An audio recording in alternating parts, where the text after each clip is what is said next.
एक अप्सरा बनी मछली। बहुत समय पहले की बात है। एक अद्रिका नाम की अप्सरा हुआ करती थी। अद्रिका स्वभाव से इतनी चंचल थी कि उसका पैर कभी भी एक स्थान पर नहीं टिकता था। इसलिए वो हमेशा अप्सरा लोक से निकलकर धरती लोक पर आ जाया करती थी।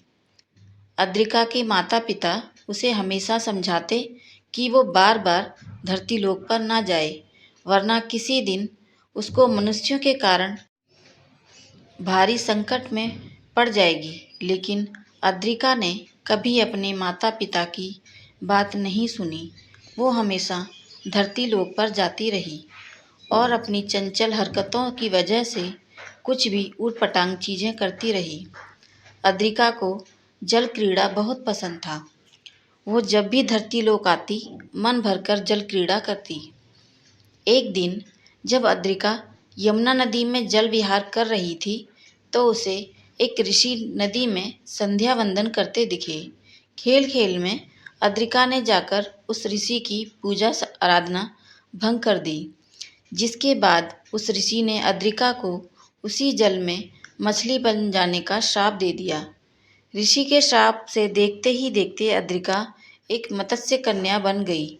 अब मत्स्य कन्या बनी अद्रिका ना तो फिर से युवती बन सकती थी और ना ही कभी अपने लोक वापस जा सकती थी। अद्रिका को बार बार अपने माता पिता की कही बातें याद आने लगी, जो उसे धरती लोक जाने से मना किया करते थे। लेकिन अब कुछ नहीं हो सकता था। ऋषि के श्राप के कारण अब वो मछली बन चुकी थी। अद्रिका एक भूल तो कर चुकी थी, अब वो दूसरी भूल नहीं करना चाहती थी। उसने उस नदी से बाहर निकलने के अपने सारे प्रयास छोड़ दिए, क्योंकि मछली बन चुकी अद्रिका अगर जल से निकलती तो वो मर जाती। अतः उस मत्स्य कन्या ने अपने मछली जीवन को स्वीकार कर लिया और उसी प्रकार रहने लगी। बहुत समय के बाद उस नदी के क्षेत्र पर राजा सुधनवा शिकार के लिए आए। सुधनवा एक सिद्धि प्राप्त राजा थे। जब उनकी नज़र उस मछली पर पड़ी तो उन्हें उस मछली के श्राप से जुड़ी सारी कहानी पता चल गई। राजा सुधनवा को अब उस मछली में अप्सरा अद्रिका दिखाई देने लगी।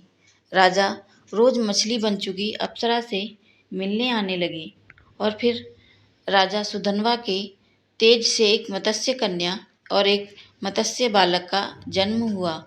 लेकिन दोनों ही भाई बहन मनुष्य रूप में थे।